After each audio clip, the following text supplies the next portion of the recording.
que Mihawk ait échangé quelques coups avec Vista. Non, c'est pas il a échangé quelques coups avec Vista. C'est qu'il a combattu avec Vista, t'as eu un time skip, et la vivre carte confirme que le combat était assez long pour qu'on puisse déterminer qui rivalise avec qui. Donc tu peux pas commencer à voir, ça c'est la stratégie, vous voyez les petites phrases, ouais, petit combat, petit échange de coups, non. Un petit truc, c'est, tu as pris l'exemple, c'est Franky. C'est Franky quand il a roulé dessus. C'est même pas un affrontement, c'est même pas un échange de coups, c'est l'arrivée, il a roulé dessus et bon, écoutez, c'est pas grave. Sans être à fond, en regardant Luffy, et en étant limité par la stratégie de la marine contre lui, alors qu'est-ce qu'on doit dire des autres empereurs? Time skip, c'est quand le temps... Ouais. Qui, eux, combattaient pour leur vie et leur titre et qui ont subi pire. Utilisé que contre Mihawk. On voit donc que si on veut utiliser l'argument de Vista, non seulement on porte atteinte à Shanks... Non, la vivre carte dit qu'il rivalise. Yamato, c'est écrit nulle part qu'elle rivalise avec Kaido. Franky Big Mom, Jinbei Big Mom, c'est écrit nulle part. Et encore une fois, je le répète, vous pouvez vérifier. Quand il y a des erreurs dans les vivre cartes, ça arrive, il y en a eu, elles ont été corrigées. Là, vous imaginez bien que tous les promides sont partis faire chier l'équipe pour modifier. Ça n'a pas été fait. Pourquoi votre avis? Dites-moi, je pose une question. Pourquoi votre avis? Vous imaginez bien que le nombre un peu conséquent de promides, est parti demander une modification. Parce que quand il y a des trucs de taille, de bras et tout, bras gauche, bras droit, des erreurs de durée, de temps et tout, de date, c'est modifié. Là, c'est pas modifié. Ah, c'est bizarre, hein? Qui est, selon le roman de Zoro, plus proche de Vista que de Mihawk. Non. D'ailleurs, dans le roman, on parle même de Zoro, je crois. Ils disent même que Zoro peut être plus fort que Shanks à l'épée, je crois. Faudrait vérifier, mais de mémoire, dans le roman... Là, ce sera encore pire. Hein. Dans le roman de Zoro, t'as même un marine qui dit « Ouais, Zoro peut être plus fort que Shanks ». Je crois, de mémoire, c'est ça. Et si c'est ça, c'est une énorme dinguerie. Parce que ça veut dire que, pour eux, Zoro peut même... Ouais, non. Oui, non. Arrête de prendre des arguments qui vont pas dans ton sens, par pitié. Mais aussi, on porte atteinte aux autres empereurs, qui, alors qu'ils combattaient sérieusement, se sont pris de sérieux dégâts par les persos du niveau commandant. On voit donc que les arguments de Vista et Jaws sont tous les deux invalides. Ouais, mais c'est pareil, Vista n'a pas touché Mihawk, comme Mihawk n'a pas touché Vista, c'est pour ça que... Bon. En ce qui concerne l'argument de Luffy, je sais même pas si je devrais vraiment adresser ça. Parce qu'utiliser le fait que Mihawk n'ait pas réussi à tuer Luffy à Marineford... Non, le plus important, c'est même pas le fait qu'il l'ait pas tué, c'est le fait qu'il galère à le toucher un peu, et surtout le fait qu'il se fasse bloquer par Crocodile, et que là, c'est compliqué. C'est ça le plus important dans l'histoire avec Luffy. Comme argument, c'est juste oublier le concept d'un manga non, mais on sait très bien que pleine écriture, qui est de poursuivre l'œuvre en fait. Si Luffy meurt face à Mihawk, fini One Piece. Ah, t'imagines, tu meurs contre l'horrible Mid. Et s'il prend... Ah, par contre, il voulait lui couper les bras. Ah, je voulais un petit peu... Il était dans l'optique où il voulait lui couper les bras, donc il était vraiment... il était à fond, hein. Il a dit, je ne lui ferai pas de cadeau, il voulait lui couper les bras. Ah non, même ça, je te l'accorde pas. Même cet argument, je te le donne pas, désolé. Des dégâts trop sérieux. Ah, désolé, hein. Il a dit, je ne lui ferai pas de cadeau. Qu'est-ce que ça veut dire? Je ne lui ferai pas de cadeau. Donc, je ne me retiens pas. Donc, je donne ce que j'ai. C'est aussi simple que ça. Maintenant, il y en a qui pensent que se mettre à fond, il va découper la terre. C'est bon, les gars, au bout d'un moment, vous pensez qu'il a quel niveau? Ah, c'est bon, il va découper la terre ou il va... C'est quoi se mettre à fond pour Mihawk? Il a voulu taper Barbe Blanche, j'ose l'arrêter. C'est quoi se mettre à fond pour Mihawk? C'est quoi? Il voulait lui couper les bras. C'est pour ça que, quand Asbones est venu, il l'a battu. Parce que là, il est déterminé. En fait, le terme à fond, pas à fond, ça n'a aucun sens. Comme si je dis Big Mom pas à fond contre Jinbei, contre Franky. Le vrai terme employé, c'est déterminé. Était-il déterminé, oui ou non, à fumer Luffy? La réponse est oui. La réponse est factuellement oui. Il a dit désolé le roux. C'est factuel, il s'est excusé. Vos excuses, vos avis, vos surinterprétations, on s'en tape. Factuellement, il était déterminé. C'est un fait. Eh Crocodile, c'est compliqué. Lui couper les bras, quoi? Luffy sera handicapé le reste de l'œuvre. Il faut comprendre que l'auteur a une œuvre à continuer et une ligne mais non, sinon l'auteur le fait pas en fait. À suivre à Marineford, qui est que Luffy arrive à délivrer Ace. Donc évidemment que Luffy échappera à Mihawk et à la mort. Et pour Crocodile du coup, pourquoi il l'a pas battu? T'es pas obligé de le tuer, Crocodile. Tu lui mets un bon coup, vas-y, fais-le. Ah non, c'est compliqué, hein. Crocodile, c'est pas d'Asbones, hein. Ouais. C'est le but même de l'arc et le plot armor de Luffy. On voit donc que ça non plus, ce n'est pas un argument. De plus, Mihawk est l'un des seuls personnages à avoir terrorisé Luffy par sa puissance. Les seuls autres à l'avoir fait étaient Barbe Blanche et Akainu dans le même arc. Akainu, qui est un amiral. Marco a combattu d'égal à égal les amiraux. Marco YC1, Akainu. Mihawk, t'es en train de me dire que l'horrible Mid n'est pas très loin de ce niveau-là? Mais non, je te crois pas. Je ne te crois pas, il est plus fort que Shanks. Mais qu'est-ce que tu me racontes? Oh, voyons. Un peu de sérieux, il est plus fort que Shanks quand même. Donc Parce qu'il me parle d'Akainu, lui, sérieusement. A clairement fait comprendre à Marineford que non. Mihawk aurait pu one-shot Luffy facilement. L'écart de puissance est là. Mais l'auteur a un arc à continuer, que Luffy meure ou soit mis il a terrorisé Luffy, donc niveau Yonko. hors combat avant d'avoir délivré Ace ne ferait aucun sens. Et pour finir avec Marineford, le départ de Mihawk à l'arrivée de Shanks. Là, ouais, on s'en rappelle. Hein. Quand c'est pour apporter le journal à Shanks, c'est parce que il a pas combattu parce que Mihawk est plus fort. Quand Shanks vient et que Mihawk part, c'est parce que c'est son pote. Bon, pourquoi pas. Encore, Oda... Pendant qu'on y est. Allez, on prend un côté, on prend pas l'autre. Allez, let's go, on y va. Déjà on est là pour le spectacle, hein, de toute façon, au bout d'un moment. Shanks n'aurait pas fait mieux que le coup contre Jaws, donc pendant qu'on y est... Et les réponses. Mihawk nous a fait comprendre depuis sa première rencontre de l'œuvre avec Shanks qu'il ne veut plus affronter ce dernier depuis qu'il a perdu son bras, par honneur. Donc, évidemment qu'à l'arrivée de Shanks, la seule option qui lui reste est de partir, parce qu'il s'interdit à lui-même d'affronter ce dernier. En plus, ils sont tous les deux amis. Ah, t'aurais pas dû, t'aurais dû couper le ami, mais non. C'était bien parti, je me suis dit. Il a trouvé un subterfuge à l'argument. Là, pour le coup, il va juste dire parce qu'il y a l'honneur, il veut pas le combattre, parce qu'il est plus fort que lui, bien évidemment. Shanks, il est venu arrêter une guerre, mais l'horrible Mid, la Shichibukai est plus fort que lui. C'est de la folie furieuse, mais bon, pourquoi pas. Allez. T'aurais dû t'arrêter là. Pourquoi vouloir débiter pour rien?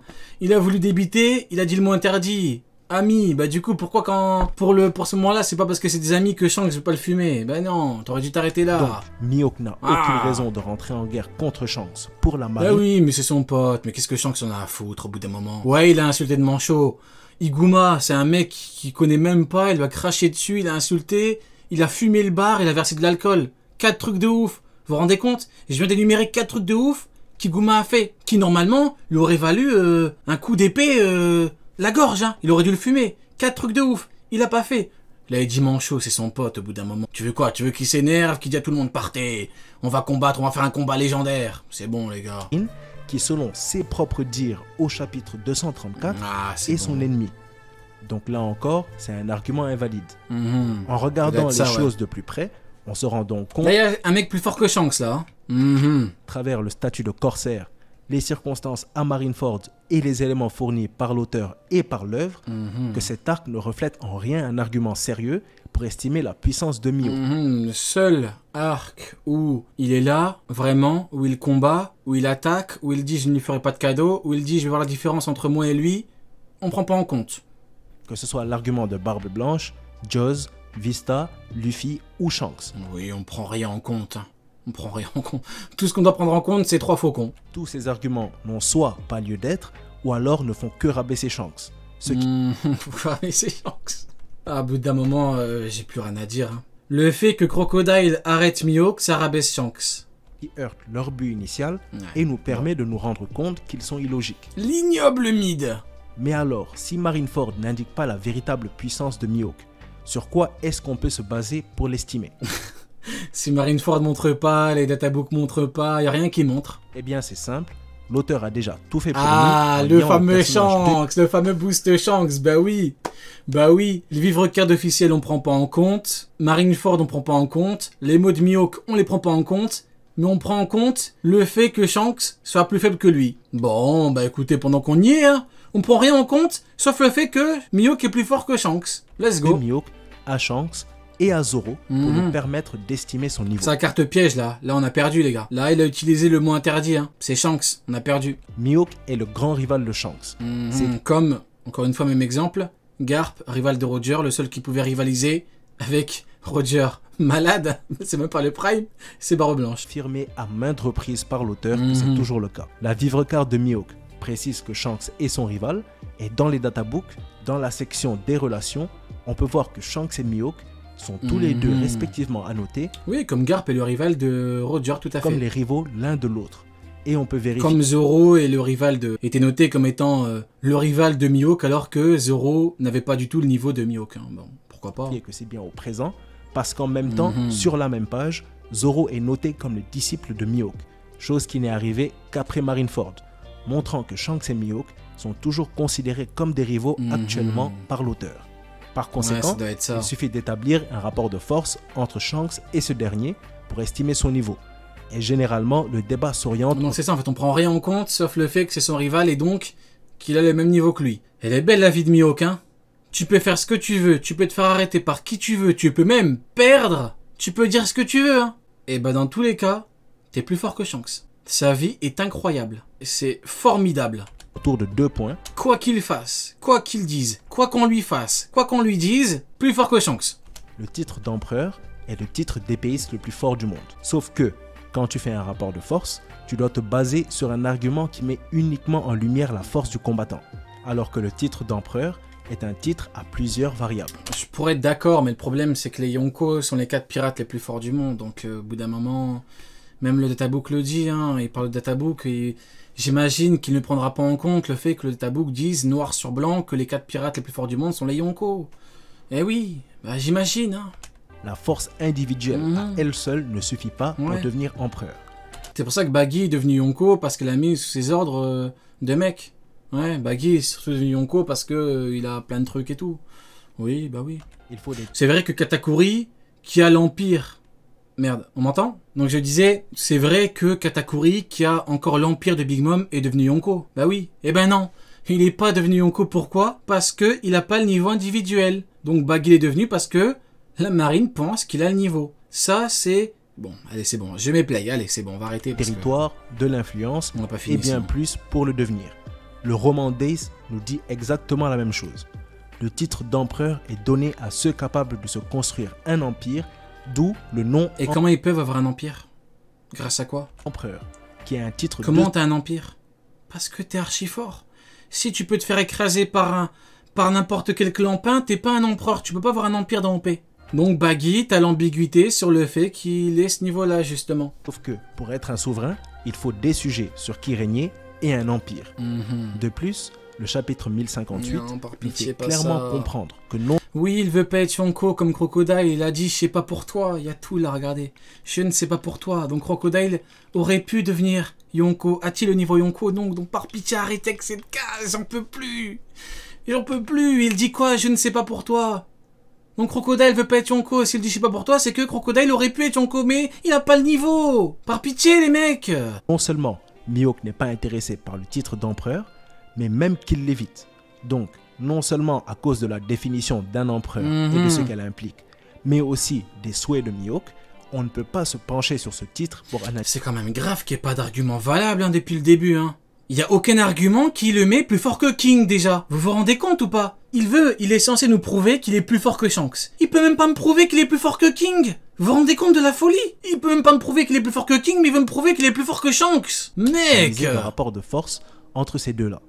Le titre de plus fort sabreur, par contre, repose uniquement sur la puissance et les capacités combatives individuelles. À l'épée, c'est pour ça que Brand New dit plus fort que Shanks à l'épée. Il a pas dit plus fort que Shanks, sinon il aurait dit plus fort que Shanks. Donc, est le meilleur point d'argumentation quant à un débat de puissance entre Mihawk et Shanks. La question qu'on doit donc se poser, c'est est-ce que Shanks est un épéiste? Si oui, alors Mihawk étant le plus fort sabreur... Mais Brand New, il a dit quoi? Il a dit... Il est plus fort que Shanks à l'épée. Pourquoi dire à l'épée s'il est plus fort que lui? Quel intérêt? T'es plus fort que lui, point. Mais non, c'est à l'épée parce qu'il est que plus fort à l'épée. Le sabreur sera automatiquement plus fort que lui, ce qui le placera directement au niveau des empereurs.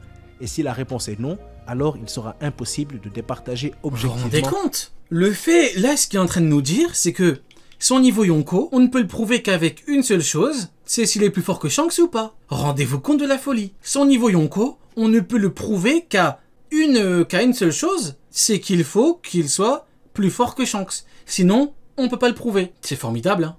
Dans ces deux-là. Pour apporter... Tu retires Shanks, c'est personne, ces mecs. Une réponse... De ce qu'il dit, hein. Moi, je suis d'accord avec lui. Mais de ce qu'il dit, c'est ça, hein.